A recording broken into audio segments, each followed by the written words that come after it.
Hello. Hey guys, how you guys all doing today? So today we're going to be reviewing, say, 3 questions that has been predominant in our motherhood cohort program. We're going to be reviewing questions surrounding breastfeeding and questions surrounding the intake of sugar for babies.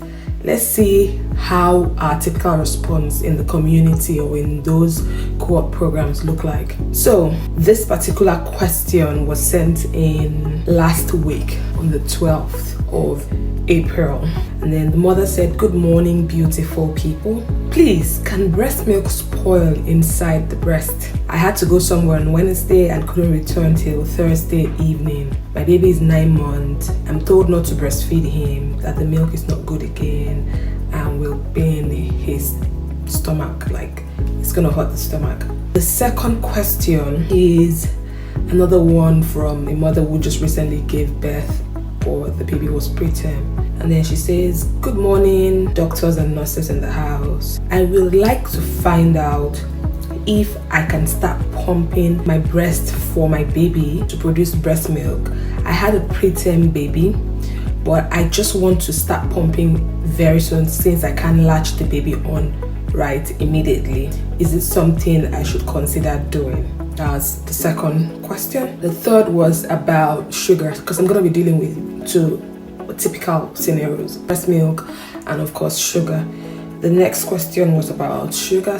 I'm just choosing the ones that kind of were predominant. There were other questions about skincare, the other questions about what kind of milk to take in and what kind of cereal to start, when to start the cereal. There were just a lot of questions, but I just decided to focus on these ones because it's important to share it with other people so that they know when to roll out this and when to understand that this is not an issue and why they should get on our motherhood cohort program. So the next question was, "Fine evening, mamas.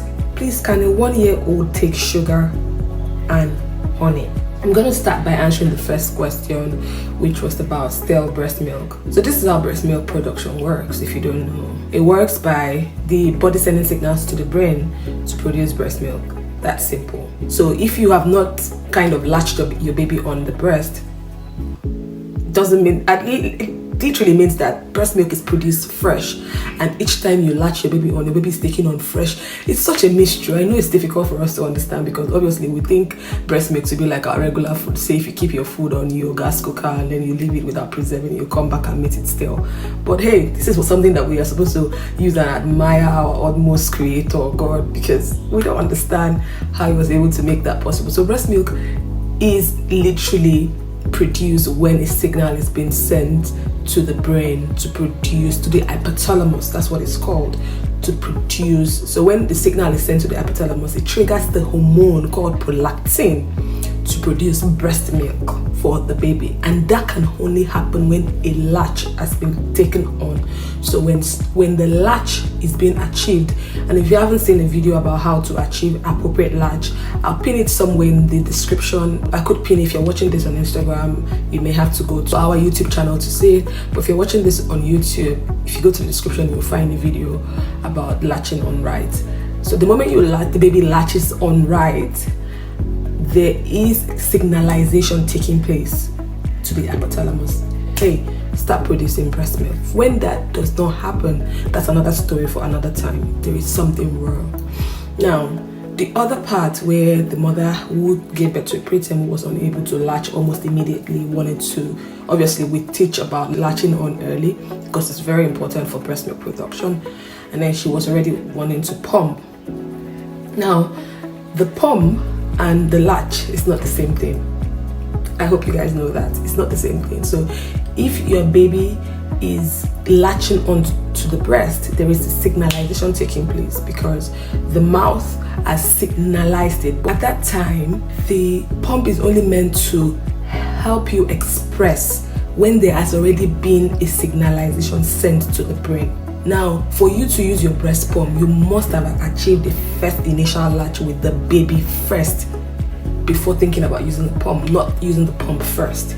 Because the pump is only supposed to pump what is already there. Say for example, you just latched on your baby and your baby has finished breastfeeding there's already a lot of signalization taking place at the hypothalamus to produce, to send the prolactin, hey, produce breast milk. So there's already a signalization taking place. So then you can now use breast pump to bring it out. Now, the last question, which was surrounding sugar intake. A lot of times people feel like, oh, your baby is still young, or your infant or your toddler is still young, their organs are functioning right, you can give them sugar, it's all right to give them sugar.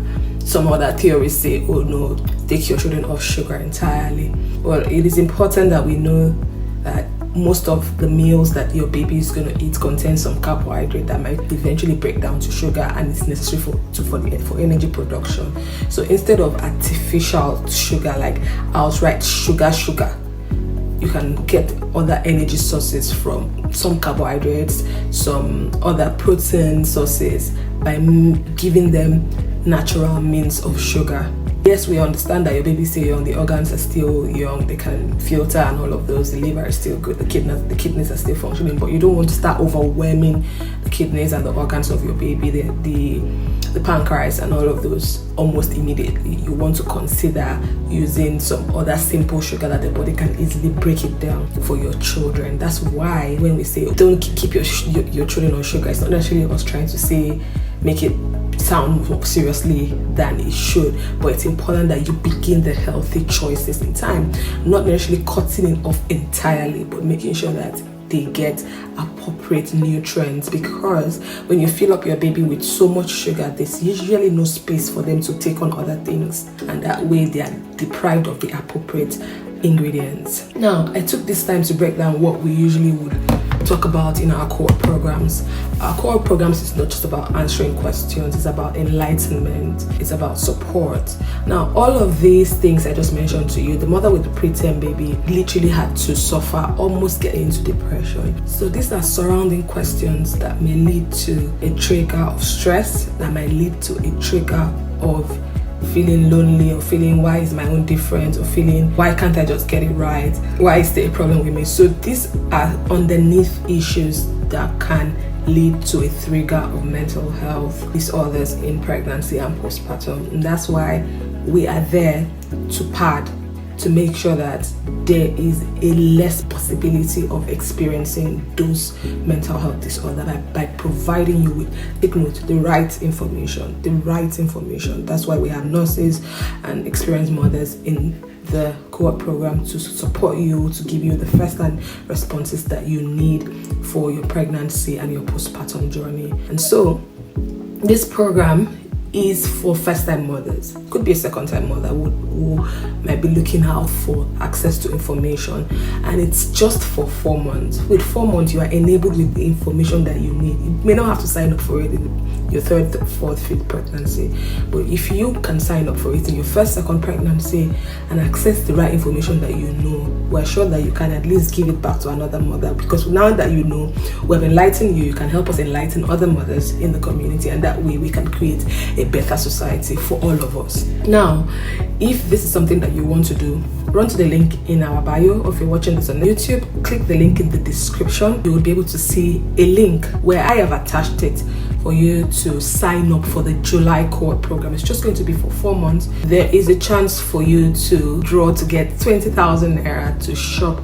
for your baby items. There is also a chance for you to get responses, first-hand responses from professionals that you don't have to panic about. This doesn't mean that you will not sign up for your antenatal program. You can sign up for it, but this is going to be your first-hand 247 responses to all your antenatal and postnatal questions. 3, there is also a chance for you to connect with other moms and to see that you're not alone. And because you're not alone, I'm inviting you to sign up for this program today. Don't forget, you should not be alone, and you are not alone. I'll see you inside when you do sign up.